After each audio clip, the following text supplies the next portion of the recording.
વિરલ કુમાર, હેમાલી દેવી, આ તો તમારું 25 વર્ષના સેલિબ્રેશનનું ઇન્વિટેશન આવ્યું છે કે ભવ્યતાનું કોન્ફિગરેશન આવ્યું છે?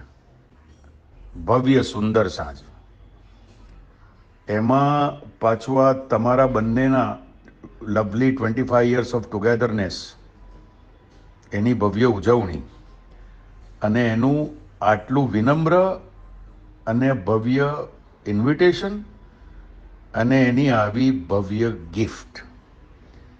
એટલે આપણને એમ થાય કે આ તો ભવ્યતાનો ઇસ્યુ ઓવર સબસ્ક્રાઇબ થઈ ગયો અને આપણે બહુ જ નસીબદાર કે આપણને એલોટમેન્ટ મળી ગયું એમાં.